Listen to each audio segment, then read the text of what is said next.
자, 우리 마태복음 강의 20번째 시간입니다. 20번째 시간. 혼돈한 세상 속에서 참 영적인 지도자 9번째 시간이죠. 사도 요한이 말하는 강력 4번째 시간입니다. 오늘은 이사야서 53장이 주 본문이 되겠고요. 마귀와의 전쟁에서 이긴 예수님의 전투법. 이사야서 53장이 예수님이 마귀와 전쟁에서 전쟁하는 그런 장면이다라고 이렇게 말씀을 드렸습니다. 오늘 그 내용들을 한번 살펴보도록 합니다. 쭉 해서 먼저 요한복음 16장 1절에서 8절 그리고 11절을 먼저 봉독합니다. 우리 같이 봉독합니다. 내가 이것을 너희에게 이름은 너희로 실족치 않게 하려 함이니 사람들이 너희를 추리할 뿐 아니라 때가 이르면 너희를 죽이는 자가 생각하기를 이것이 하나님을 섬기는 예라 하리라. 저희가 이런 일을 할 것은 아버지와 나를 알지 못함이라. 오직 너희에게 이 말을 이룬 것은 너희로 그 때를 당하면 내가 너희에게 이 말한 것을 기억나게 하려 하며 처음부터 이 말을 하지 아니한 것은 내가 너희와 함께 있었음이니라. 지금 내가 나를 보내신 이에게로 가는데 너희 중에서 나더러 어디로 가느냐 묻는 자가 없고 도리어 내가 이 말을 함으로 너희 마음에 근심이 가득하였도다. 그러하나 내가 너희에게 실상을 말하노니 내가 떠나가는 것이 너희에게 유익이라. 내가 떠나가지 아니하면 보혜사가 너희에게로 오시지 아니할 것이요. 하면 내가 그를 너희에게로 보내리니 그가 와서 죄에 대하여 의에 대하여 심판에 대하여 세상을 책망하시리라. 심판에 대하여라 하면 이 세상 임금이 심판을 받았음이니라. 요한일서 5장 4절입니다. 대저 하나님께로서 난 자마다 세상을 이기느니라. 세상을 이긴 이김은 이것이니 우리의 믿음이니라. 이사야서를 봅니다. 우리의 전한 것을 누가 믿었느냐? 여호와의 팔이 네게 나타났느냐?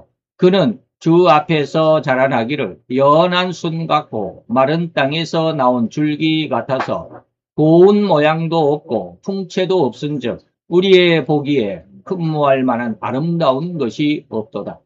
그는 멸시를 받아서 사람에게 실어 버림받았으며 간고를 많이 겪었으며 질고를 아는 자라. 마치 사람들에게 얼굴을 가리우고 보지 않음을 받은 자 같아서 멸시를 당하였고 우리도 그를 귀히 여기지 아니하였도다. 그는 실로 우리의 질고를 지고 우리의 슬픔을 당하였거늘 우리는 생각하기를 그는 징벌을 받아서 하나님에게 맞으며 고난을 당한다 하였노라. 그가 찔림은 우리의 허물을 인함이요 그가 상함은 우리의 죄악을 인함이라. 그가 징계를 받음으로 우리가 평화를 누리고 그가 채찍에 맞음으로 우리가 나음을 입었도다. 우리는 다 양 같아서 그릇 행하며 각기 제 길로 갔거늘 여호와께서는 우리 무리의 죄악을 그에게 담당시키셨도다. 그가 곤욕을 당하여 괴로울 때도 그 입을 열지 아니하였으며 마치 도수장으로 끌려가는 어린 양과 털 깎는 자 앞에 잠잠한 양같이 그 입을 열지 아니하였도다. 그가 곤욕과 신문을 당하고 끌려갔으니 그 세대 중에 누가 생각하기를 그가 산자의 땅에서 끊어지면 마땅히 형벌받을 내 백성의 허물을 인함이라 하였으리요. 그는 강포를 행치 아니하였고 그 입에 괴사가 없었으나 그 무덤이 악인과 함께 되었으며 그 묘실이 부자와 함께 되었도다. 여호와께서 그로 상함을 받게 하시기를 원하사 질고를 당케 하셨은즉 그 영혼을 속건 제물로 드리기에 이르면 그가 그 씨를 보게 되며 그 날은 길 것이요 또 그의 손으로 여호와의 뜻을 성취하리로다. 아멘. 많이 읽었습니다. 오늘은 혼돈된 세상 속에서 참된 영적 지도자상에서 예수님이 말씀하신 거룩한 영적 지도자의 모습을 그리고 사도 바울이 말한 영적 지도자의 모습을 한 시간씩 했고 이제 사도 요한에 대해서 우리가 세 가지를 그래서 오늘 요한복음 16장에 보면 그가 와서 보혜사 성령이 와서 죄에 대해 의에 대해 심판에 대해서 책망하시리라 라고 하는 세 가지 중에서 우리가 세 번째 세상 왕을 예수님께서 심판하신 그 내용을 쭉 살펴보는 가운데 네 번째 시간입니다. 그래서 마귀와의 전쟁에서 이긴 예수님의 전투법. 예수님은 어떻게 마귀와의 전쟁을 치르셨을까라고 하는 것이죠. 그런 내용들입니다. 그래서 그 내용에 이제 다섯 번째 주제인데, 마태복음 54, 아니죠. 마태복음이 아니죠. 이사야서 53장은 예수님께서 세상을 어떻게 이겼는지가 명확하게 예언된 기록. 예수님이 세상에 태어나시기 이전에 한 700여 년쯤 전에 이사야를 통해서 예수님께서 세상에 나타나시고 마귀와의 전쟁은 이렇게 전쟁을 치를 거야 라고 하는 전쟁의 어떤 전장의 상황이라고 말할 수도 있겠죠. 그 상황을 우리가 보게 되겠습니다. 혹시 이 글을 읽거나 이 설교를 듣고 있는 신자라면 우리는 이사야서 53장을 잘 알고 있을 것으로 생각합니다. 그러죠. 많이 모르는 사람이, 안 들어본 사람이 거의 없을 정도로 잘 알고 있는 그러한 성경 구절이죠. 자, 그러면 과연 이 글을 읽으면서 독자 혹은 성도님들은 무슨 의미를 떠올리셨을까요? 가장 많은 느낌은 예수님이 우리를 대신해서 당하신 고난이다. 우리를 대신해서, 우리를 구원하기 위한 고난이다. 라고 이런 정도로만 생각할 것은, 물론 틀렸다라는 것은 아닙니다. 이것은 추측이 되는데 맞을 것입니다.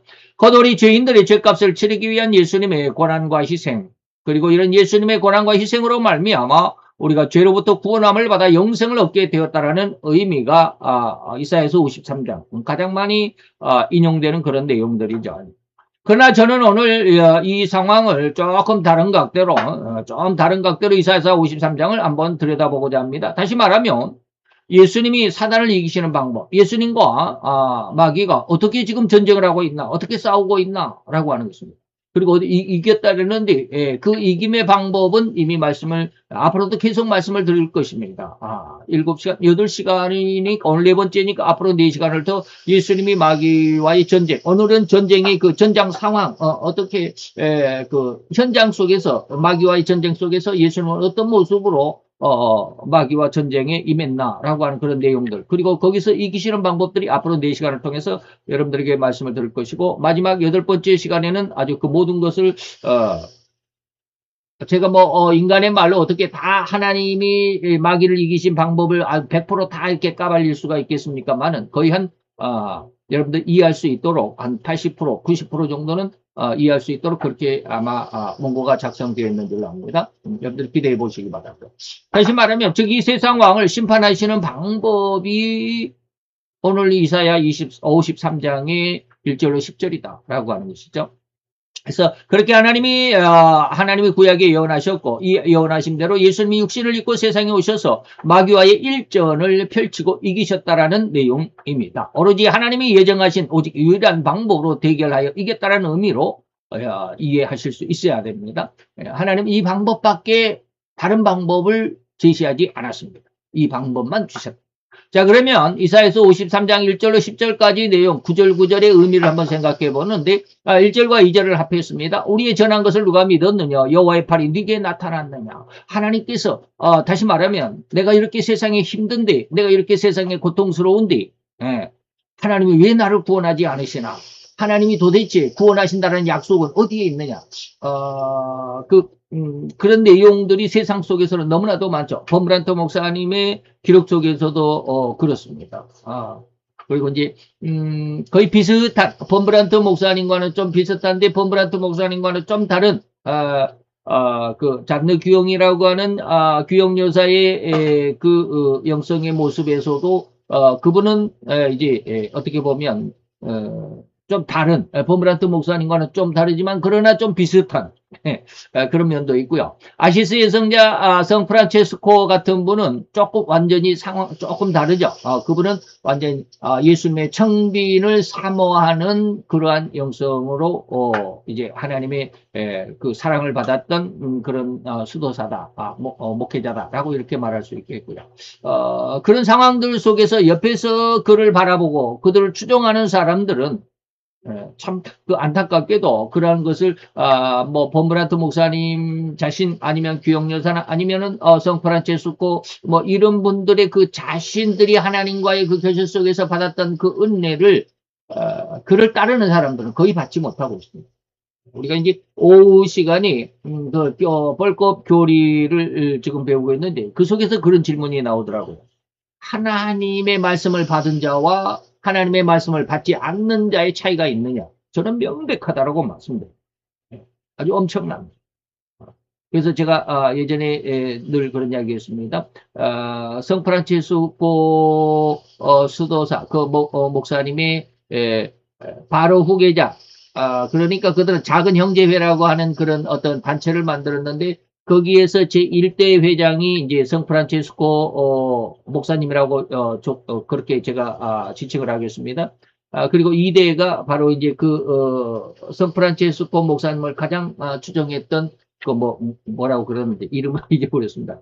그분이 1년 만에 돌아가십니다. 2대 회장으로 취임을 하고 1년 만에 병약해서 이제 너무 청빈을 하다 보니까 먹을 걸 제대로 못 먹어요.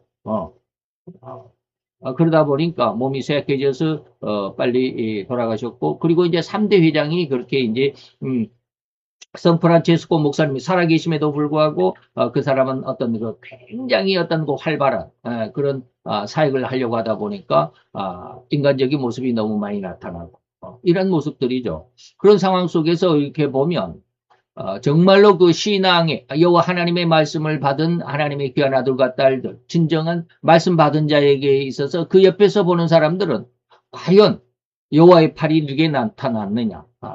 정말로 하나님이 사랑한다고 한다면, 또 저가 정말로 하나님을 사랑한다라고 하는 그런 진정한 목회자라면 하나님이 저렇게 내버려 두실까? 복을 받지 못할까? 이런 뜻이죠. 그런 상황이라고 말할 수 있겠습니다. 여호와의 팔이 네게 나타났느냐? 그래서 이사야서의 또 다른 모습에서 여호와의 팔이 짧아서 구원하지 못함도 아니고 여호와의 눈이 없어서 못 보는 것도 아니다라고 이렇게 말씀하고도 있죠. 자, 그는 이제 2절부터 내용을 보면 참 안타까운 모습으로 보일 수밖에 없니다. 그러나 예수님은 이렇게 마귀와 전쟁했다라고 하는 것입니다. 예수님은 주 앞에서 자라나기를 연한 순 같고 마른 땅에서 나온 줄기 같아서 고운 모양도 없고 풍채도 없은즉 우리의 보기에 흠모할 만한 아름다운 것이 없다.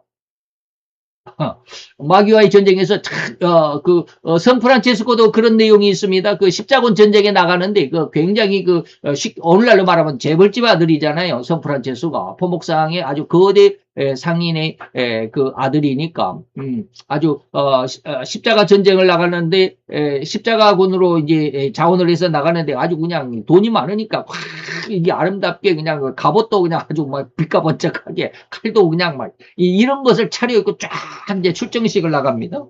그런데 하나님이 갑자기 그러면 너 지금 어디 가냐? 뭐하러 가냐? 그런데 샌프란시스코는 가다가 물론 하나님을 만나기 전에 자기 친구가 딱 보니까 너무 허술해. 그 갑옷도 좀 아주 그냥 허술하고 칼도 좀 허술하고 그러니까 자기 거다고 이렇게 다 바꾸는 그러한 상황도 묘사가 되고 있기도 하고 그렇습니다.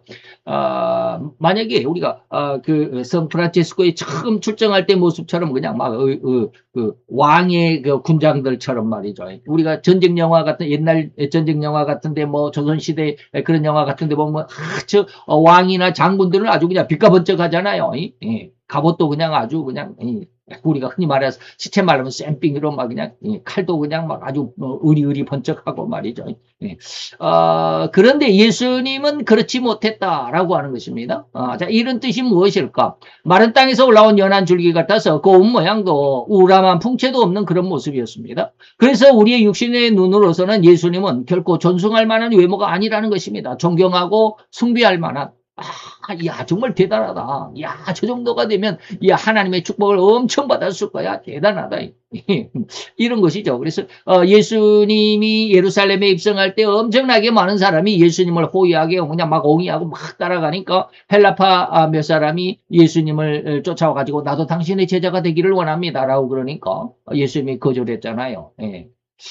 새도 둥지가 있고 여우도 잠자리가 있는데 나는 머리 둘 곳이 없다라고 하시는 말씀은 은근히 그들의 그 마음을 거부하는 내용입니다. 다시 말하면 우리가 딱 겉모습으로 봤을 때 예수님을 또 그렇게 옹이하고 따르는 사람들이 그렇게 그냥 온 길거리를 메우고 발디딜 틈이 없이 따라가고 있으니까 야 나도 예수님의 제자가 되면 저 정도의 어떤 존경은 받을 수 있지 않을까 이런 생각으로 예수님의 제자가 되겠다라고 했던 그 의도를 전지하신 하나님이 모르실 리가 없다. 예. 그런데 오늘 여기에서는 그러한 외모가 아니다. 예. 인간들은 그런 외모를 좋아합니다. 예수님은 물론 자기 뒤에 따르는 예루살렘의 유대인들의 어떤 그 무리의 힘, 세력, 그 조직의 힘을 예수님이 과시하는 것은 아니었습니다만은 어쨌든지 우리 인간의 눈에는 존숭할 만한 그런 어떤 외모적인 것, 그래서 아름다운 옷을 입고 그냥 빛과 번쩍하게 그냥 번쩍번쩍하게 이런 것들을 꾸미게 되죠. 그러나 예수님의 모습은 그렇게 나타나죠. 다시 말하면 마귀와의 전쟁에서는 결코 우리의 외적인 모습이 필요 없다. 그래서 하나님이 다윗을 선택할 때도 뭐라고 그랬습니까? 나는 외형을 보지 않는다. 사람의 외모를 보는 것이 아니라 나는 그 마음 중심을 본다. 라고 이렇게 말씀하십니다. 그래서 그 마음 중심을 우리가 봐야 되는데 인간은 그렇지 못하는 것 같죠. 그냥 외모를 보고 그냥 교회가 아주 우람하게 어리어리하면 야, 이 교회 참 하나님의 은혜를 하나님의 축복을 많이 받은 교회인 것 같다. 이렇게 생각하잖아요. 자, 이러한 외모는 그저 얼핏 우리 인간의 안목으로서는 거들떠 보이지도 않을 만큼 왜소하고 가냘프게만 여겨질 뿐인 존재 같은 것입니다. 이런 모습은 마치 예수님께서 40일을 금식한 후의 모습과도 매우 흡사하다라고 해도 절대 틀리지 않을 것입니다. 제가 이 2절의 말씀을 예수님의 40일 금식 기도 후의 모습으로 연관을 지었습니다. 왜 그러냐면 바로 예수님의 모습이 마른 땅에서 올라온 연한 줄기 같다. 아주 그냥 손으로 살짝만 건드려도 부러져 버릴 것만 같은. 그래서 고운 모양도 없고 우람한 풍채도 없는 그런 모습. 그래서 예수님이 40일을 금식한 후의 모습은 그저 후하고 입김을 한번 불어만 봐도 넘어질 것 같은, 또는 외형으로 봐서 골리앗이 다윗을 무시한 것과 같은 그런 상황의 모습이라고 할 것입니다. 예수님의 지금 모습은 골리앗이 다윗을 보는 것 같은 그런 모습. 다시 말하면 지금 마귀가 예수님을 볼 때도 야, 저 정도면 그런 뜻입니다. 이게 무슨 뜻이냐면 우리는 지난 시간에 예수님께서 마귀와의 전쟁을 위해서 준비한 것이 무엇이냐? 40일 금식이었다라고 하는 말씀을 드렸습니다. 과연 성도님들은 왜 예수님은 군대나 신식 무기를 준비하지 않으시고 40일을 금식하심으로 자신의 육신을 극한의 지경까지 몰아가야만 했는지 이해할 수 있으십니까?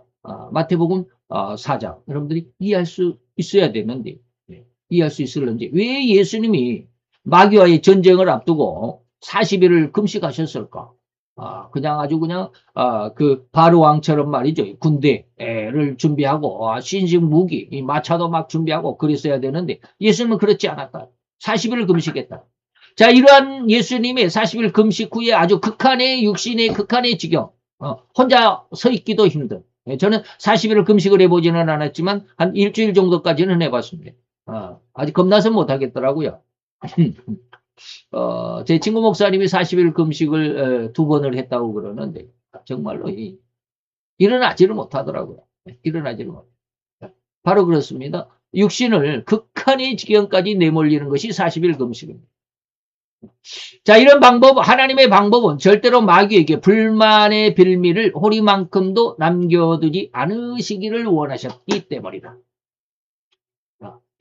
희한하죠. 이 말을 여러분들이 이해할 수 있어야 합니다. 예수님이 40일을 금식하신 이유가 뭐냐면 마귀에게 불만의 빌미를 호리만큼도 남겨두지 않기 위해서다. 이게 무슨 말일까? 그리고 가장 완벽하게 마귀를 이기는 방법이 바로 40일을 금식하신 것이었습니다. 두 가지 측면이죠. 완벽하게 마귀를 이기는 방법이 바로 금식이었고, 그리고 또 마귀 편에서 보면 마귀에게 불만의 빌미를 남겨두지 않기 위해서. 그 마귀에게 줄 빌미라는 것은 뭐냐면 당신은 하나님이시기 때문에 전능하신 능력이기 때문에 나 같은 피조물, 지금 마귀가 그렇게 불만하는 것입니다. 나 같은 피조물을 이기는 것은 절대로 철칙이고 당연합니다. 그죠? 네. 그런데 죄의 대가는 죽음이라고 선언하신 하나님이 인간의 죄를 해결하신다라고 하면서 그 하나님의 전능하신 능력을 가지고 죄의 주인인 마귀인 나를 이겼다라고 하는 것은 너무나도 당연한 건데 그거 자랑할 거 뭐 있습니까? 이런 것이죠. 마치 갓난아기와 씨름하는 격과 같을진데 그러한 상황에서 구세주라고 구원했다라는 말이 타당하겠습니까? 하는 불만이 마귀의 불만이 빌립니다. 예수님이 건강하게 마귀와 지금 싸우고 있다면 마귀가 생각하기를 마귀가 나중에 이제 하나님의 그 심판에 불만을 표한다 이 말입니다. 하나님이니까 당연히 나 이기는 거 당연하잖아요. 전능하신 하나님인데. 근데 그거 가지고 뭐 나를 이겼다라고 나를 심판했느니 어쨌느니 그런 말을 뭐 당연한 걸 그렇게 자랑하십니까? 라고 이렇게 불만한다 이 말입니다. 그래서 자신에게 내려진 이 지옥의 형벌과 영원한 형벌을 받아들이지 않을 것임을 전지하신 하나님도 훤히 알고 계셨던 것입니다.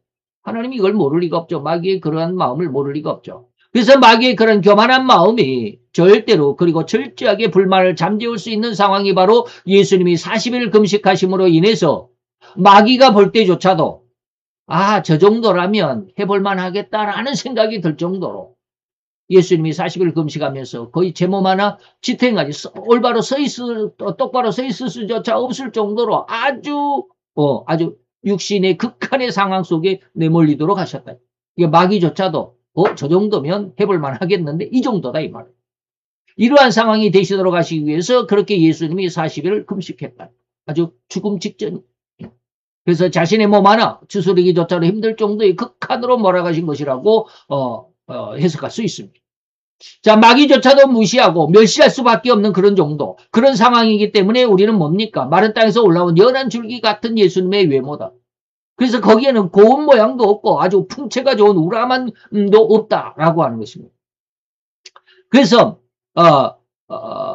이제 마귀가 볼 때 이런 것입니다. 이래도 네가 내게 굴복하지 않겠느냐.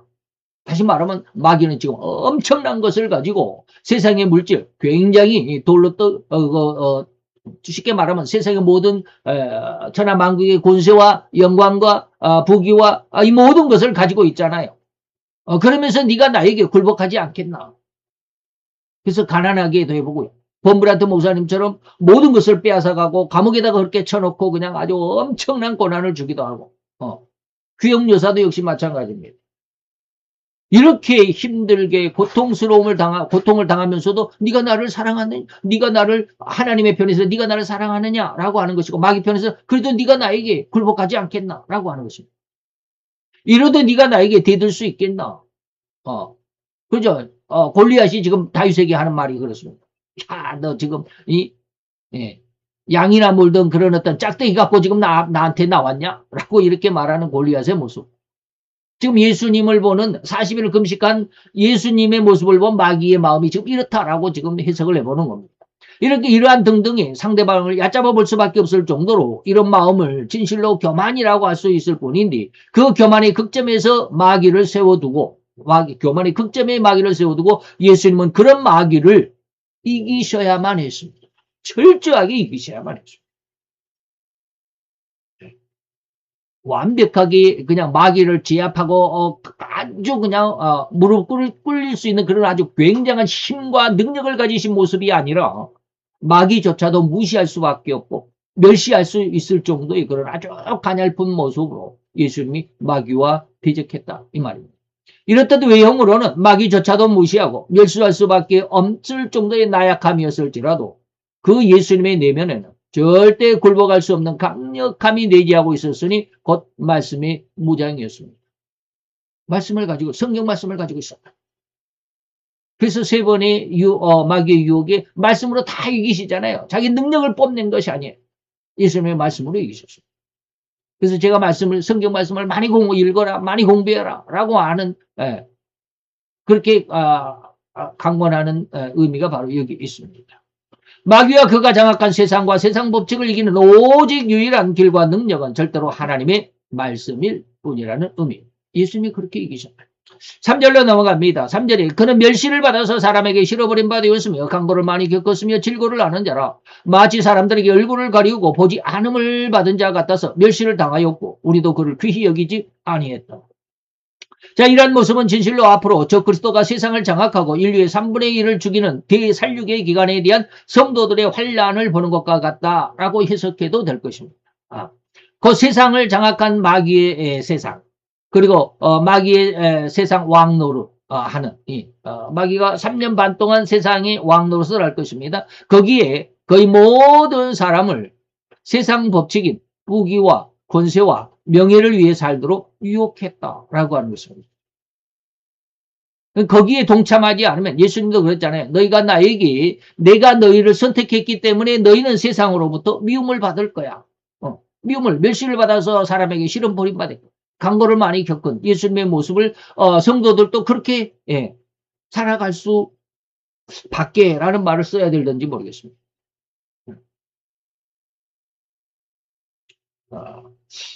제가 왜 이런 이야기를 하느냐면 이렇게 설명했다가는 지금 10절까지 하려면 너무 시간이 많이 걸려요.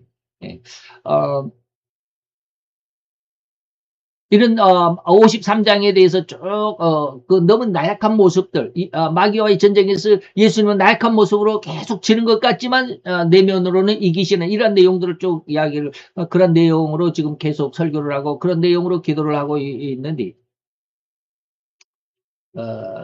오늘 새벽에 이제 3시 기도에 일어나서 2시간 동안 기도하는데 갑자기 하나님이 그런 말씀을 주세요. 무슨 말이냐? 계시록 11장입니다. 계시록 11장은 뭡니까? 두 증인에 대한 기록입니다. 두 증인에 대한 기록을 이렇게 쭉 읽어보면 뭡니까? 두 증인은 입에서 불이 나와서 그를 대적하는 자를 죽이기도 하고 그가 기도하면 비도 안 오는 날이 되고 또 비가 오기도 하고 많은 재앙을 내릴 수도 있고 어마어마한 능력을 세상에 나타내고 있습니다. 갑자기 그런 말씀을 주시죠.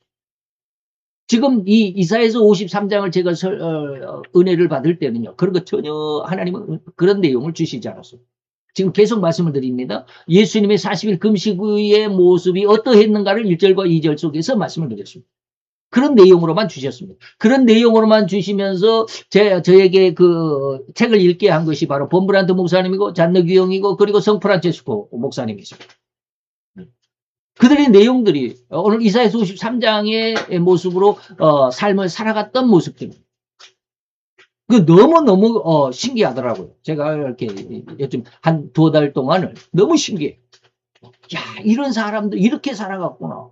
근데 큰 성전을 짓고 막 몇백 명, 몇천 명, 몇만 명씩 교인들을 모으고 이렇게 한다라는 게 좀 그러는데 오늘 새벽에는 하나님이 갑자기 마지막 시대의 두 증인의 모습은 아주 어마어마한 권능을 가지고 있습니다.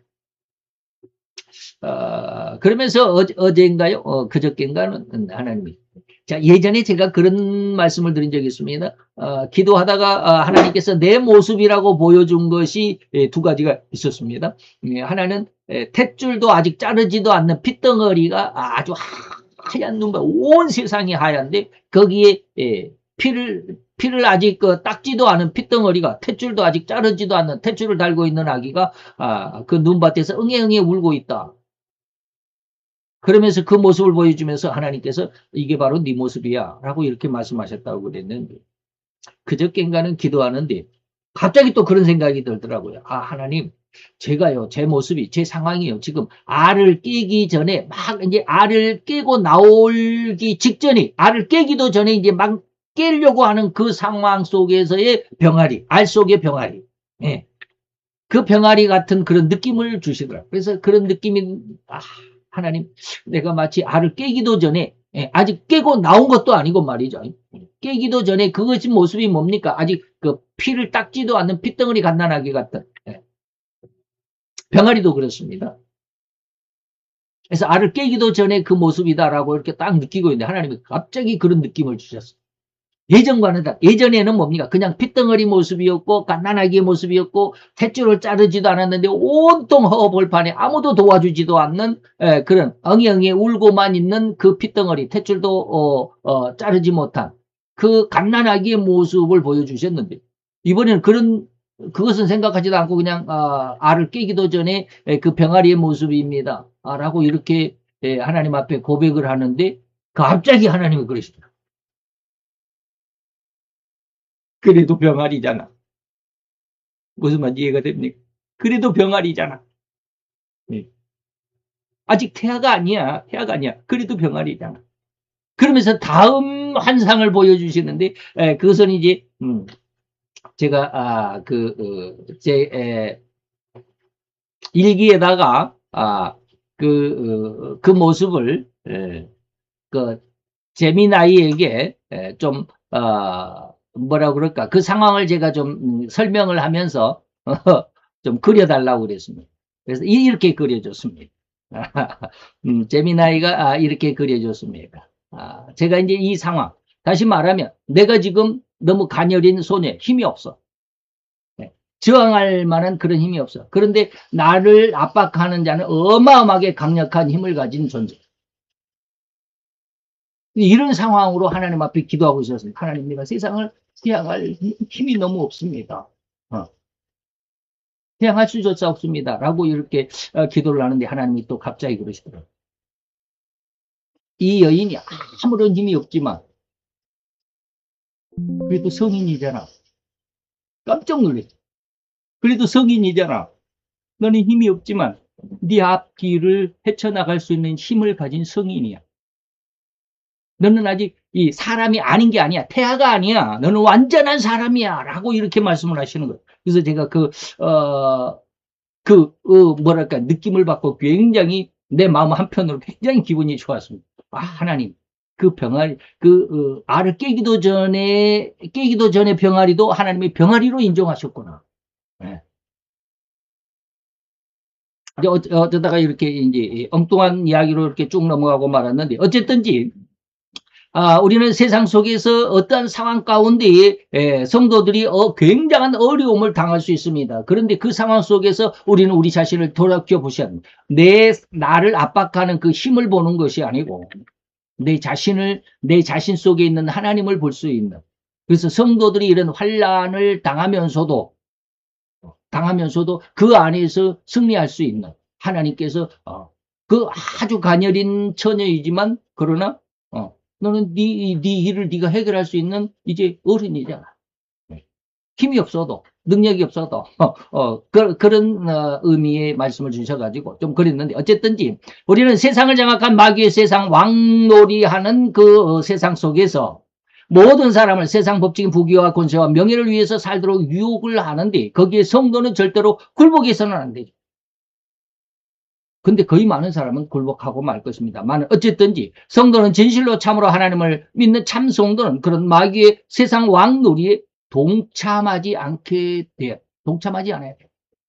근데 계시록 13장 11절로 18절까지는 666표라는 말이 18절에 나오지만 그것이 바로 가짜 목사들에 대한 내용이다.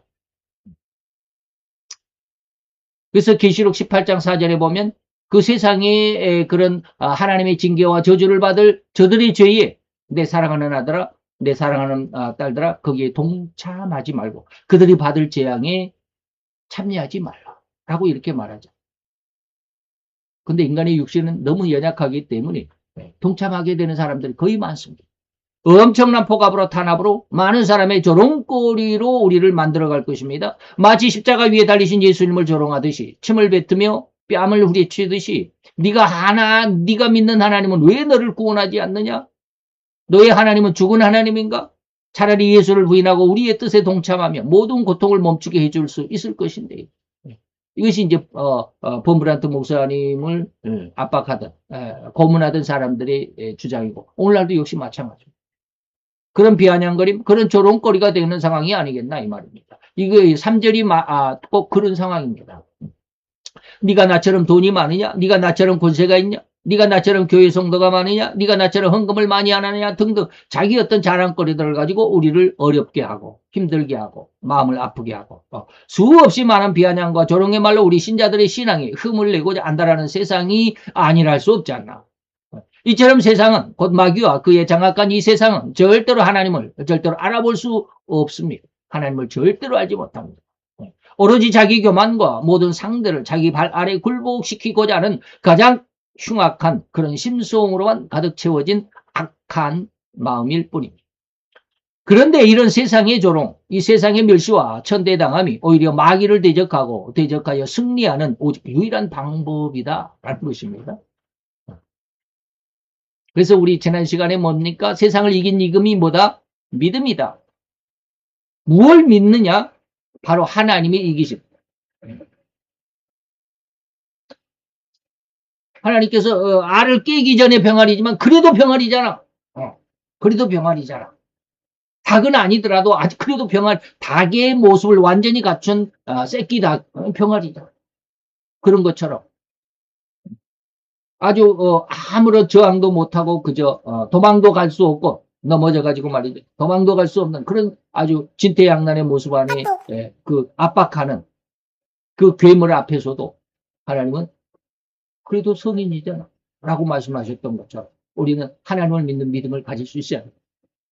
세상에서 누가 이런 멸시를 받고 전대를 받고 왕따를 당하는 방법이 세상을 이긴다고 하면 옳다 그것이 진리다라고 호응할 사람이 과연 누가 있겠나. 그러죠. 세상의 멸시와 천대당하면서도 그것이 세상을 이기는 방법이야. 그것이 세상과 그리고 마귀와 전쟁하는 전장의 현장의 모습이야 라고 말하면 누가 그것을 믿겠나. 상대방을 확 꼬꾸러뜨려야 이긴다라고 생각하는 그런. 그래서 저는 지난 시간에 믿음이 뭐냐라고 제가 말씀드릴 때 마음의 변화다라는 말씀을 드렸습니다. 그러한 오늘 하나님이 마귀를 이기는 이 방법이 마음이 인정이 돼야 되는 마음이 그 마음으로 변화가 돼. 근데 처음에는 이게 안 됩니다. 4절입니다. 그런 실로 우리의 질고를 지고 우리의 슬픔을 당하였거늘 우리는 생각하기를 그가 징벌을 받아서 하나님께 맞으며 고난을 당한다 하였노라. 인간의 사악하고 교만한 성품 중에 또 다른 하나가 뭡니까? 자기 교만 다음에 자기 완벽주의라는 것이죠. 자기 잘난 맛에 산다 이 말입니다. 교만은 절대로 자기 겸손이란 있을 수가 없습니다. 자기의 모든 것은 가장 올바른 삶이고 사회생활의 기준이다라고만 생각할 뿐입니다. 자기 잘못이나 자기 속에 들어있는 죄성을 결코 보지도 못하는 특징이 바로 자기 완벽주의입니다. 내가 옳다, 나만 옳다라고 하는 것입니다. 그래서 예수를 안 믿는 사람들은 예수를 전혀 믿지 못하는 게 바로 여기 자기 완벽주의 속에 있습니다. 곧 예수님이 우리 죄를 담당시키고자 이렇듯 인간이 당하는 가장 흉악한 몰골로 내리꽂히듯이 철저하게 그리고 가장 처절하게 우리 대신 죄값을 치르고 있는데도 아주 그냥 온 등짝이 살점이 다 떨어져 나가도록 채찍에 맞고 가시면류관을 쓰고 온 몸이 그냥 다 피투성이가 될 정도로 그렇게 맞은 그런 상황 속에서도 우리는 그것이 우리 죄값이다라고 그렇게 느끼지 않는다.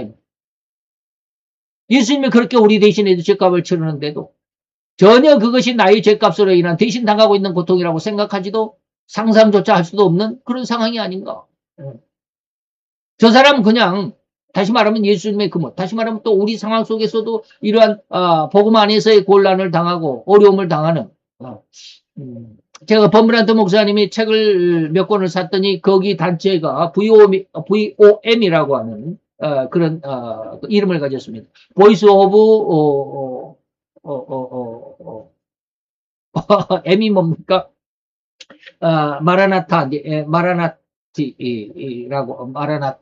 마라나타가 아니고 마라나티인가? 그렇게 이야기하는데 증인이라는 뜻입니다. 순교라는 뜻입니다. 그래서 순교자의 보이스 오브 마르티어스라고 그러나요? 그렇습니다. 그래서 순교자의 목소리라고 하는 그런 단체가 대전에 본부를 두고 있더라고요. 거기에서 몇 권의 책을 이렇게 보내왔어요. 그걸 보니까 매달마다 나오는 월간 잡지인데 장수는 많지 않습니다. 넉 장 정도밖에 안 되는. 근데 거기에 보니까 온 세상에 예수를 믿는 사람들이 당하는 고통이 그런지도 몰랐어요. 저는.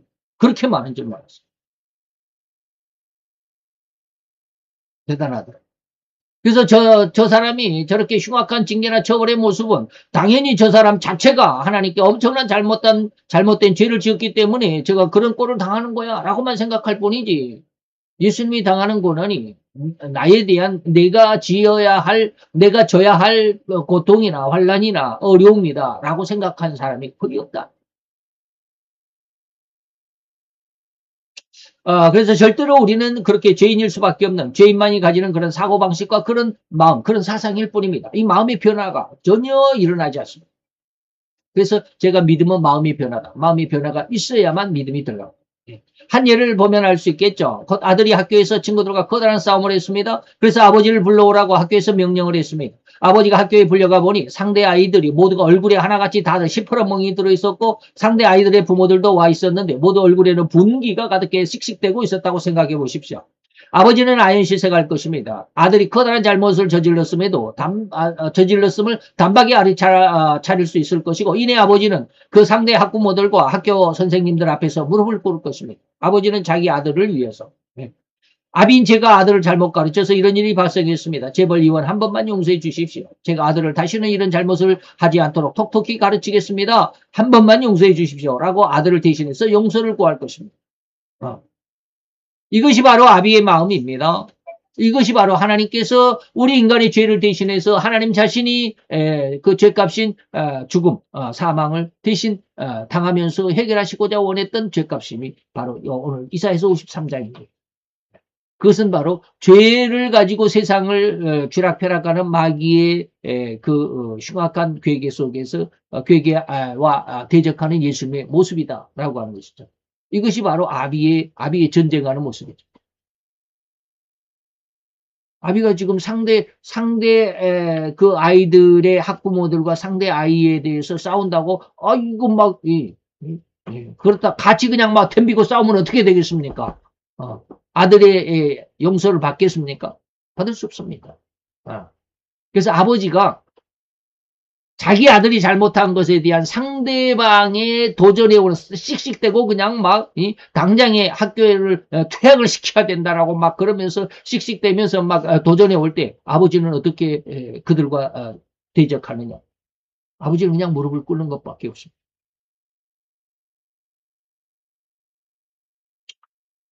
이것이 바로 이사야서 53장입니다. 또한 반대로 아들 역시 그러한 아버지의 무릎 꿇는 모습에 상당한 충격을 받을 것입니다. 이게 이제 회개의 모습이고 믿음의 모습입니다. 내가 잘못했는데 아버지가 이런 수모를 겪는구나 하는 마음이 어찌 없겠는가 이 말입니다. 이것이 바로 마음의 변화다. 오늘 온 인류를 아들로 삼으신 하나님이 그 아들이 저지른 범죄의 대가, 우리 인간이 저지른 범죄의 대가를 아버지가 친히 대신 담당하시겠다라는 것입니다. 그리고 그러한 대신 속지 않은 사실을 이 아들이 알아보고 아버지에 대한 잘못을 시인하는 마음을 가지게 될 것입니다. 마음의 변화를 가지게 될 것입니다. 아버지의 사랑을 세상 마음에 새기게 될 것입니다. 이것이 바로 죄인된 인간의 회개입니다. 하나님이 대신하신 사랑을 믿는 믿음이고 그런 관계로 인해서 즉 아버지가 대신하여 아들의 범죄한 대가를 치르게 됨으로 인해서 아들의 잘못은 용서되었고 아들은 대신에 죄값에서 구원을 받게 되는 것이었습니다. 이 방법이 아니고는 절대로 아들의 잘못을 아들이 저지른 범죄의 대가를 갚을 길이 없습니다. 예수님이 아들로 딸로 삼은 우리 인간들이 범죄한 죄를 대신 갚기 위해서는 그 죄값을 치러야 됩니다. 그게 전쟁입니다. 마귀와의 전쟁. 죄의 주인인 마귀와의 전쟁입니다. 그 전쟁에서 같이 대들고 싸우고 그러면 어떻게 되겠습니까? 절대로 용서가 안 됩니다. 그래서 예수님의 전쟁의 방법이 바로 이런 연약하고 나약한 모습이에요. 그러나 그 속에는 강력함이 있습니다. 단지 있다고 한다면 그것은 죄를 지은 아들이 자기 죄값은 영원한 죽음과 멸망을 받는 것뿐입니다. 다시 말하면 아들이 저지른 범죄의 대가를 갚을 길이 없는 것. 하나님의 방법, 이 방법 외에는 아버지가 대신 사과하는 것, 아버지가 대신 죄값을 받는 것, 이거 외에는 다른 방법이 없다 이 말입니다. 만약에 다른 방법이 있다면 뭡니까? 그 아들은 그냥 죽는 거예요. 아버지가 다른 방법이 없다라고 그랬는데 다른 방법을 찾는다면 뭡니까? 아들은 자기 죄값에 그냥 영원한 죽음과 멸망을 받는 것. 그것밖에 없어. 그러나 아버지는 그렇게 멸망받는 아들을 지켜만 보고 있을 수가 없었던 것입니다. 그래서 하나님은 사랑이라고 외치는 구절이기도 합니다. 무슨 말인지 이해가 되겠죠? 5절입니다. 그가 찔림은 우리의 허물을 인하며 그가 상함은 우리의 죄악을 인함이라. 그가 징계를 받음으로 우리가 평안을 누리고 그가 채찍을 맞음으로 우리가 나음을 입었도다. 이 부분은 분명히 예수님께서 나의 죄를 대신하여 값을 치르는 모습입니다. 곧 나를 대신해서 죄와 싸우심입니다. 마귀의 일절을 벌이는 피튀기는 아니 생명을 담보한 모습을 그린 것입니다. 지금 방금 말씀을 드렸습니다. 아버지가 아들의 잘못에 대하여 상대 아이들과 상대 아이들의 그 부모들에게 대해 어떻게 대응해야 된다. 우리는 이 부분에서 절대로 나 자신만을 위한 해석을 추구할 뿐이지 않습니까? 우리 인간들은 그렇습니다. 저거 잘못했으니까 저렇게 채찍이 맞지 이렇게 생각한다 이 말입니다. 곧 내가 남을 위한 또 주님을 위한 헌신이나 희생을 생각하지도 못한 채 그저 나만 은혜를 받고자 하는 안타까운 상황에 그런 믿음을 자주 목격할 수 있습니다. 주님은 사도 요한의 입을 빌어서 분명히 이렇게 이야기합니다. 우리는 뭡니까? 우리가 이로써 예수님께서 우리를 위해서 그렇게 십자가에 죽으셨으니까 우리가 이로써 그의 사랑을 알고 우리도 우리 형제를 위해서 목숨을 버리는 것이 마땅하다. 이것이 진정한 인격의 모습이고 진정한 마음의 변화를 가진 믿음을 가진 자의 모습입니다. 근데 그러지 못하면 저는 쥐가 잘못했으니까 그렇지 라고만 생각하면 곤란하죠.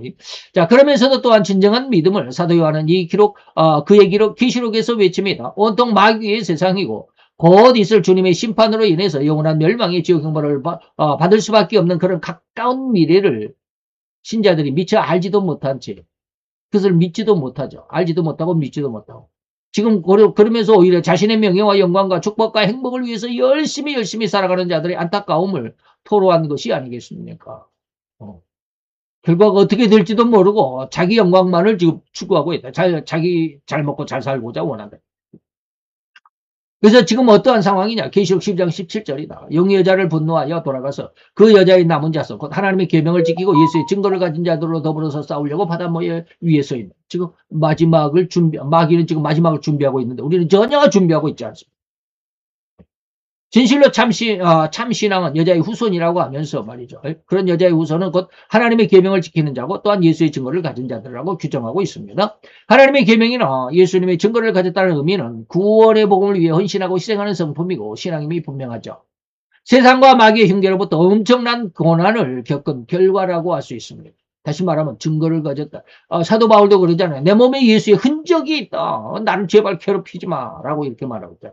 그것은 뭡니까? 이미 마귀의 흉계로부터 엄청난 그 어떤 고난을 겪은 가난한 삶을 살기도 했고 귀역 여사 같은 경우는 그의 삶이 완전히 그냥 우리가 세상 시체 말로 하면 개차반이 돼버렸죠. 범브란트 목사님도 역시 마찬가지입니다.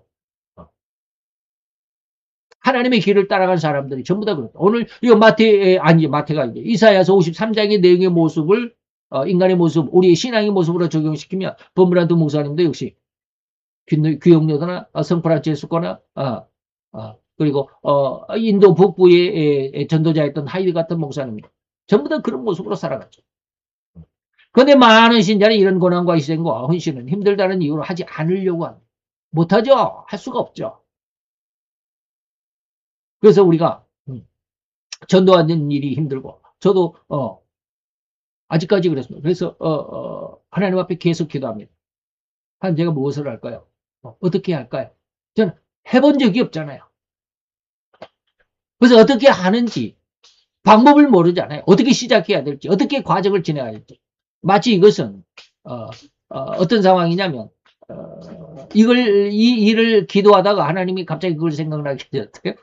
정글의 법칙 아시죠? 김병만 씨. 엄청 잘하잖아요. 그 어마어마한 그 아주 그냥 완전 원시적인 그런 상황에 갖다 내놔도 아주 뭐 일들을 잘 척척 처리해 나가고 그러잖아요. 근데 1회를 여러분들 보셨습니까? 저는 1회 때 1회 마지막에 다 끝나고 그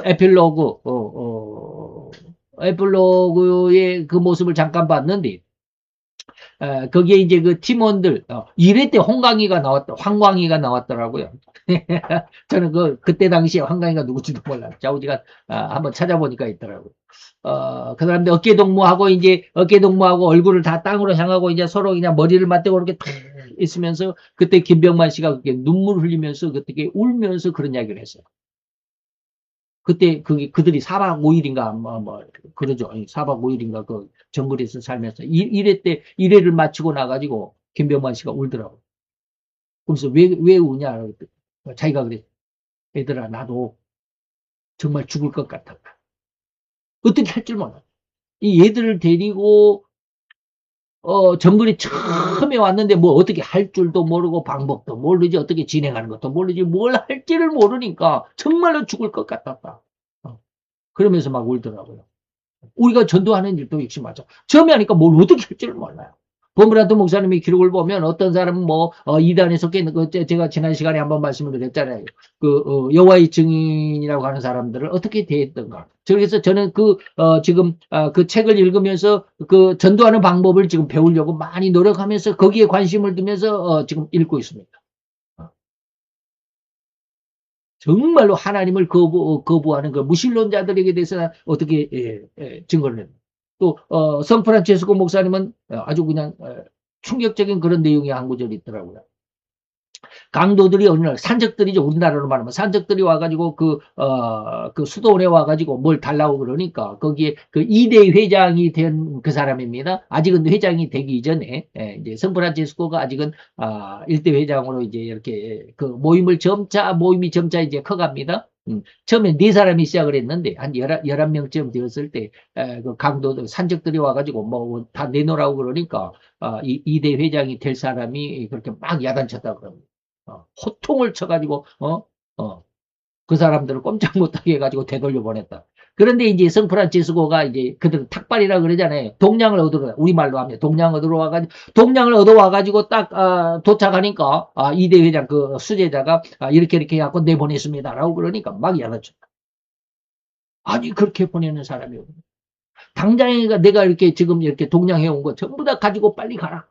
그 사람들을 쫓아가가지고 그 사람들에게 먹이면서 그리고 음료수까지 이렇게 다 준비해서 빨리 가가지고 그 사람들에게 자기가 동량해 온 것을 먹이면서 옆에서 그 사람들이 다 먹을 때까지 시중을 들어라. 그리고 마지막에 네가 기회를 잡아서 한마디만 해줘라. 형제요. 이거는 우리 스승 목사님 성프란치스코님이 이렇게 탁발해서 동양에서 온 것인데 여러분들에게 갖다 주라고 그럽니다. 근데 여러분들은 남의 생명을 해치면서 그렇게 살아갔는데 이제 혹시 여러분들이 남을 위해서 살 수 있는 그런 기회가 주어질지도 모르지 않습니까? 라는 말을 했답니다. 그렇게 하라고 그렇게 시켰습니다. 그리고 나서 그 말을 듣는 순간에 그 산적들 3명이 회개를 하고 이제 거기에 그 수도사로서의 동참하는 그런 수도승은 안 되었지만 그 옆에서 계속 가서 뭐 뗄감도 해다 주고 막 그리고 나중에 아주 하나님을 잘 영접하고 그래서 믿음으로 세상을 떠났다라는 그런 기록이 있더라고요.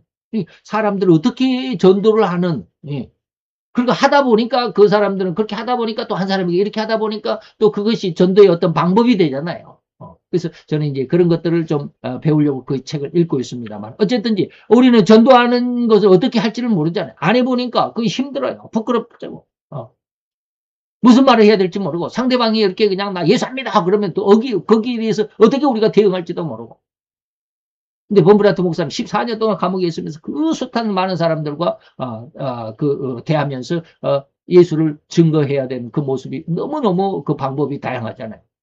바로 그런 것이 우리들에게 있어서 능력이 된다라고 하는 것이죠.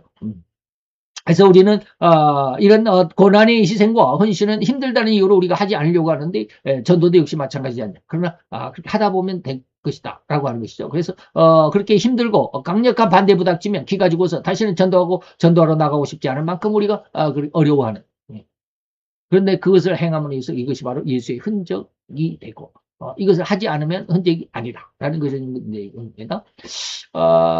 너무 시간이 많이 가네.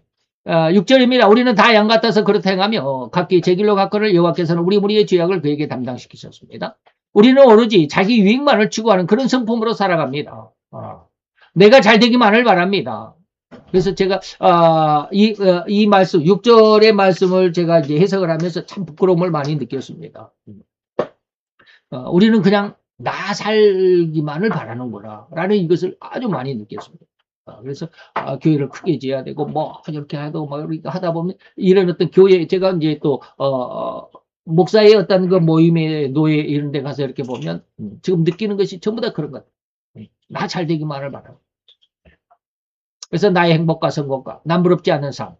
그래서 남들 앞에서 폼 잡을 수 있을 만큼 자기 자랑의 삶의 중심으로 살아가고 있을 그런 심성이다라는 것이 아주 그냥 보여져가지고 많이 부끄러웠기도 합니다. 주님은 바로 이런 우리의 성품을, 우리의 심성을 구원하시기 위해서 오히려 예수님이 희생하시고 우리 대신해서 채찍과 조롱을 받으신 것을 우리는 기억해야만 합니다. 우리 옛말에 이런 우스꽝스러운 말도 있습니다. 일이 잘못되면 다 조상 탓이고 일이 잘 되면 다 자기 잘난 탓이라고 말하죠. 또한 자녀들이 어느 순간인가 부모의 마음을 아프게 하고 부모를 모른 척하는 상황을 그런 것을 느낀 적이 있을 때 바로 이러한 말을 꺼내기도 합니다. 지금 혼자서 나가지고 지가 잘 된 줄 알아? 보고 그러잖아요. 자기가 잘나서 잘난 줄 알아. 부모도 없이 잘 되는 놈이 세상에 어디 있나 찾아봐라. 우리는 그러잖아요. 곧 인간의 교만 중에 하나가 절대로 자기 잘난 맛에 산다라고 앞에서 말씀을 드렸지만 바로 그렇게 인간의 거의 대부분은 배은망덕한 성품이고 그런 삶을 살아갈 뿐인 그런 존재들입니다. 자기 부모에게조차도 못하는 사람들이 거의 많습니다. 곧 인간은 자기 멋대로 생각하고 행동할 뿐입니다. 자기 생각과 자기 이념을 중심으로 하는 삶일 뿐이지 절대로 이타적인 생각은 없다고 해도 절대 과언은 아닐 것입니다. 한때 모세조차도 바기가 아니라 자기가 모세가 아직은 이제 자기가 히브리인이라는 것을 막 깨달았을 때 공주의 아들로 있다가 애굽에서 막 히브리인이라는 것을 깨닫고는 자기 형제가 애굽 관리에게 구박당하는 것을 보고는 정의감에 불타서 애굽 관리를 쳐 죽이는 일이 있었죠. 그래서 진정 히브리인들은 그런 모세를 보고 모세를 통해서 하나님이 우리를 도와준 것이다. 모세를 통해서 하나님 우리를 도와준 것이다 라고 생각할 줄로 알았지만 히브리인들은 이것을 깨닫지 못하더라고 그렇게 말하고 있습니다. 그래서 그것이 바로 사도행전 7장 22절 25절입니다. 모세가 육국 사람의 약수를 다 배워서 그 말과 행사가 능하더라. 나이 40이 되어 그 형제 이스라엘인데 이스라엘 자손을 돌아볼 생각이 나더니 한 사람이 이거 뭐야? 한 사람의 원통한 일 당함을 보고 보호하여 압제받는 자를 위하여 온수를 갚아 애굽 사람을 쳐 죽이니라. 저는 그 형제들이 하나님께서 자기의 손을 빌어 구원하여 주시는 것을 깨달으리라 라고 생각했지만 저희는 깨닫지 못하고 다 자기 생각만 하더라 이 말입니다. 네, 이걸 제가 타자를 쳤나 봐요. 복사해서 온 것이 아니고. 자우지가 그렇습니다. 인간은 절대로 상대의 마음을 알아볼 수가 없는 나약한 존재일 뿐입니다. 서로 사랑하고 서로 협력하는 돕는 배필로 남자와 여자를 만들었거니와 타락한 인간은 절대로 그 상대를 사랑과 협력의 대상이라기보다는 그를 이용하고 나의 성공과 야망을 달성하고자 할 뿐인 도구로 삼을 뿐인 그러한 모습으로 타락해버렸다. 이런 인간의 습성을 그냥 지나칠 수가 없지 않습니까? 이런 인간의 습성과 생태는 절대로 마귀가 쳐놓은 올무라고 하는 것 이해할 수 있어야 되고 그물과도 같아서 절대로 교만과 하나님을 거역할 뿐인 인간의 습성임을 들여다볼 수 있는 은혜의 눈이 되시기를 축원해 드립니다. 그래서 그 안에서 우리가 끌어내야 된다라고 하는 것입니다. 그게 유다서 1장입니다. 7절에 가봅니다. 그는 곤욕을 당하여 어깨로울 때도 그 입을 열지 아니하였음이며 마치 도수장으로 끌려가는 어린 양과 털 깎는 자 앞에서 잠잠한 양같이 그 입을 열지 않았다. 이 부분을 우리가 잘 기억하시길 바랍니다. 예수님이 마귀와 어떻게 전쟁했나? 전쟁의 모습입니다. 상대방이 총을 쏘니까 나도 총을 쏜다. 그러지 않습니다. 예수님이 마귀와 싸우는 1대 대격전의 상황이라고 할 수 있기 때문입니다. 다른 구절도 또 다 이와 같은 의미가 있기는 합니다만 예수님은 마귀와의 대격전에서 절대로 입을 열지 않으셨습니다. 마귀의 호통에 맞대응해서 고함치지 않으셨습니다. 마귀의 강력한 채찍에 대응해서 군대를 준비하지 않으셨고 오히려 그 마귀의 채찍에 등을 돌려대신 것일 뿐이었습니다. 그가 침을 뱉을 때 예수님을 보러 가려면서 욕설을 퍼붓는 것이 아니었습니다. 묵묵히 그 더러운 침뱉음을 당하셨을 뿐입니다. 저들이 손과 발의 못을 박을 때 일어나 발로 차면서 12영도 더 되는 천사들을 동원하여 철저하고 완벽하게 무릎을 꿇리는 그러한 세상 앞에 보란듯이 승리를 선언하는 것이 아니었습니다.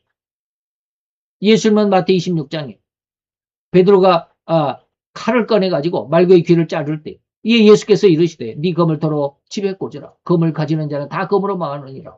너는 내가 아버지께 구하여 지금 12영도 더 되는 천사를 보내시게 할 수 없는 줄로 아느냐? 나는 그렇게 할 수 있어. 그러나 그렇게 하는 게 아니야.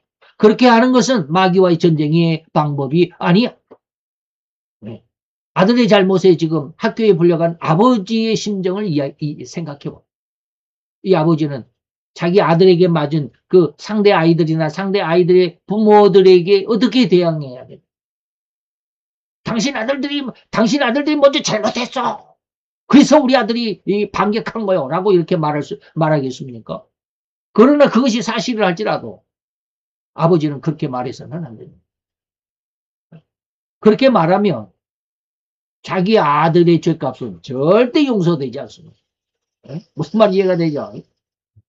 그래서 저도 이 53장을 이렇게 은혜를 받으면서 기도를 하면서 제 자신의 마음을 많이 회개를 했습니다.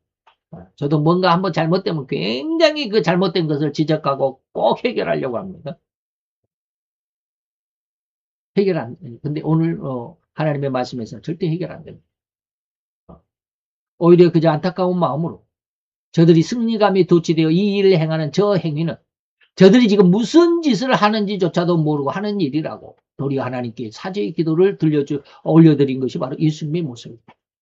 저들이 의기양양한 곧 예수님을 십자가에 못 박아 죽이고는 또한 그 무덤에 직인을 찍어서 아예 아무도 무덤의 문을 열지 못하도록 날인한 것도 모자라서 군병을 세워서 자기들의 승리를 자축하고 있을 것입니다.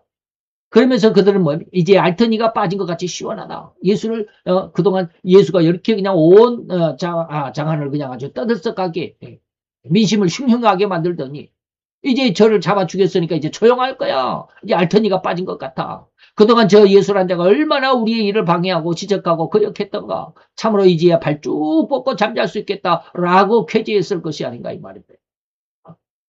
예수님의 무덤을 지키던 군사들마저 아주 엄정한 얼굴로 예수님의 무덤을 지켰을 거 아닙니까? 혹시나 예수님의 제자들이 다시 찾아와 시체를 훔쳐갈 것으로 생각하고 있었기 때문에 얼마나 철저하게 지켰겠는가 이 말입니다. 아주 가까이 오지도 못하게 그냥 야 저리 가! 가까이 오지 마! 막 그랬을 거 아닙니까? 그들이 그러는 엄정함과 무력의 우월함과 강력한 군사력은 예수님을 십자가에 죽이고 예수님의 제자들이 찾아오면 단칼에 호통쳐서 다 쫓아버릴 것이라고 장담했던 그러한 무덤을 지키는 군사들의 모습이었지 않겠나. 그러나 예수님을 그렇게 강력하고 엄정하게 다가온 저들에게 예수님은 그렇게 강력하고 엄정하게 다가온 저들에게 그저 아무런 안가품조차 갖지 않으셨던 것입니다. 그냥 저들이 그러한 세상의 무력을 가진 자의 우월한 의식을 불쌍히 여기실 뿐이었습니다.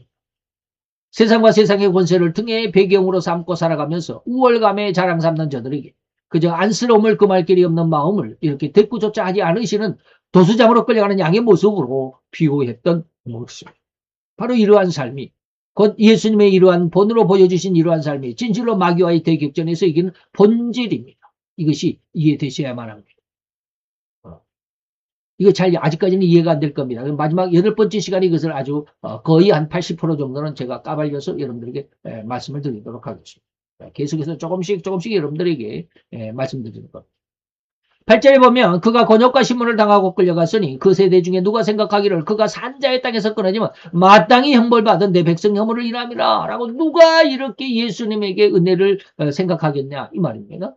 과연 누가 있어서 예수님의 고난을 진실로 우리를 대신한 나 자신을 대신한 고난의 겪음이라고 생각이나 했겠습니까? 예수는 전혀 저 먼 나라의 이스라엘 백성이고 우리는 이 동방의 작은 나라에 살고 있으니 그가 십자가에 죽든 말든 우리가 무슨 상관이 있겠는가 하는 식의 생각이 대부분일 뿐입니다. 그래서 성경을 이스라엘의 무협지라고 말하는 사람도 제가 만나봤습니다. 성경을 읽고 있으니까 와가지고 하는 말이 뭡니까 하더니 성경이네. 이스라엘의 무협지네. 나도 읽어봤어. 이런 사람도 만나봤습니다. 제가 사우디 있을 때. 역시 이와 같은 맥락으로 오늘날 우리 앞에 다닥칠 이 대환란의 시기에 성도들이 당하는 그 고난과 환란의 힘겨움을 누군들 이해할 수 있을 것인가 이 말입니다. 바로 이 대환란이 우리가 하나님 앞에 지은 죄의 대가를 맞는 것이라고 누가 생각하겠습니까? 우리가 힘들고 어렵다라고만 생각하지. 이것을 대비하는 심성들은 거의 없다시피 할 것입니다. 그래서 거의 오늘날 설교들에는 이러한 설교들, 앞으로 미래를 대비하고 지금이 은혜 받을 때고 지금이 구원 얻을 때라고 우리의 믿음을 그렇게 대비하라고 하나님이 지난번 저에게 그런 말씀하셨다고 그랬잖아요. 하나님의 구원의 그 아름다운 은혜를 생각하고 하나님의 피할 길, 계시록 12장 17절 12장 10 몇 절입니다. 17절은 아니고 그 위에 11절인가 10절인가 하는 곳에 하나님이 그 여인을 독수리의 날개에 태워가지고 하나님이 예비한 자기 곳, 광야의 자기 곳으로 데리고 가서 셋대반을 양육했다. 그 말씀을 가지고 기도하는데 하나님 그것 위해서 기도하지 마. 성경 말씀인데. 그것을 위해서 기도하지 말고 피해서 안전하게 있을 것을 위해서 기도하지 말고 환난을 대비해서 그것을 이겨낼 수 있는 믿음을 갖도록 기도해라. 우리의 모습이 그렇지 않나라고 생각해 봅니다. 아무도 이러한 대환란의 상황을 이해할 수 없을 것입니다. 우리는 칠복이라는 말을 마태오 5장에서 말하곤 합니다. 그런데 계시록에도 칠복이 있다는 건 여러분 생각해 보셨습니까? 계시록에 7가지의 복이 있습니다. 계시록 1장 3절. 14장 13장 자금 이후로 주 안에서 죽는 자들이 복이다. 세 번째 자기 옷을 벌거벗고 부끄러움 숙지를 보이지 않는 자 여기에 자기 옷이 뭡니까? 말씀입니다. 말씀을 몰라가지고 자기 부끄러움을 드러내지 말라. 말씀으로 자기 부끄러움을 가리우라. 그래서 계시록 3장의 그 라우디가 교회에 내게 안약을 사서 네 눈을 그리고 내게 금을 사서 네 옷을 벌거벗은 수치를 가려라 라고 하는 게 바로 말씀의 옷입니다. 그 다음에 네 번째 어린 양의 혼인잔치에 청함을 받아 두 번째 그 은혜입니다. 둘째 부활에 혼인잔치에 청함을 받은 예수님의 재림에 동참할 수 있는 자들. 그리고 첫째 부활에 참여하는 자가 복이 있다. 5번. 여섯째 예언의 말씀을 지키는 자가 첫 번째는 읽는 자와 듣는 자와 그 가운데 기록한 것을 지키는 자들. 그런데 6번째는 그냥 지키는 자만 있습니다. 듣는 자와 읽는 자와 듣는 자가 없습니다. 그리고 마지막에 두루마기를 빠는 자들이 복이 있다라고 하는 계시록의 22장까지 내용 중에서 7개의 복이 있습니다. 계시록도 7복입니다. 하나님께서 이렇듯 계시록의 7개의 복을 언급하신 의도는 무엇일까요? 아마 많은 신자 중에는 이렇듯 계시록에 7개의 복이 들어있는 조차도 모르는 사람이 많을 것이라고 생각합니다만은 그러나 이렇듯 하나님의 의도는 무엇이겠는가? 7개의 복을 주신 것은 이런 대환란을 설명하시는 기록에서 인류 역사상 가장 혹독하고 잔혹한 내용이 기록된 이 계시록의 기록에서 왜 무슨 의도로 7개의 복을 선포하셨을까? 하나님의 의도는 명확합니다. 이렇듯 전무후무한 대환란, 정신을 차릴 수 없을 정도로 혹독한 대환란, 내 곁에서 무사람이 죽어나가는 인류의 3분의 1이 죽는 이 말이죠. 이 흉측한 시대장을 맞는 신자들에게 하나님에 대한 소망, 곧 이렇듯 세상은 흉악하고 흉포할 뿐인데 하나님에게는 절대적인 소망이 있다. 축복이라는 의미를 더욱 명확하게 깨닫고 절대로 믿음을 후퇴시키거나 저버리지 말도록 하시기 위한 전제 조건. 으로 이 풍성한 복을 먼저 주시는 것입니다. 복을 먼저 주시고 그 복에 대한 소망을 갖고 어려움을 이겨내라 이 말입니다. 즉 이러한 복을 선포하신 후에는 다가올 환란의 흉포함이 기록되어 있기도 하더라는 말입니다. 그래서 믿음과 소망을 두고 앞으로 다닥칠 흉포한 시대를 잘 이겨낼 수 있기를 바란다는 의미로서 이 7개의 복을 주셨습니다. 그런데 이러한 하나님의 숨은 의도를 전혀 절대로 알아채지도 깨달을 수조차도 없는 세상의 삶은 더욱 세속적인 성공과 행복과 명예만을 더욱 추구하는 그러한 삶일 뿐이다. 예수를 그렇게 잘 믿었더라면 남들보다 더 잘 사는 모습이어야 되지 않겠는가? 더 건강하고 더 행복하고 더 부자가 되어야 되지 않겠는가 하는 반감을 품은 그런 마음들로만 세상이 가득합니다. 예수님의 십자가 죽으심과 부활을 아무리 제자들에게 설명할지라도 제자들은 그 뜻을 전혀 알지도 깨닫지도 못했다는 사실을 많이도 설명해 드렸습니다. 그러나 그 중에서도 성경을 가장 사랑했다고 할 수 있는 베단이라고 하는 시골 마을에 사는 3남매 막내인 3남매 중에 막내 마리아만큼은 예수님의 대속을 알고 있었습니다. 그래서 예수님의 머리에 나디향 한 건을 그대로 부을 수 있었다라고 많이 설명해 드렸습니다. 참으로 하나님의 진리를 깨달을 수 있고 꿰들을 수 있는 귀한 은혜, 그 진리의 영을 풍성하게 받는 귀한 성도님들이 다 되실 수 있었기를 권면해 드리는 바입니다. 마지막 9절 10절입니다. 그는 강포를 행치 아니했다. 그 입에 괴사가 없다. 그 무덤이 악인과 함께 되었으며 그 묘실이 부자와 함께 되었도다. 여호와께서 10절입니다. 여호와께서 그로 상함을 받게 하시기를 원했다. 기가 막힌 말이죠.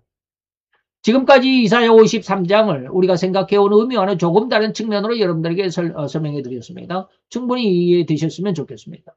바로 이렇듯 예수님의 희생과 헌신, 대속적인 의미만이 이 고난의 십자가라는 것이 아니고 진실로 이런 마귀와의 대격전의 장면을 예언하십니다.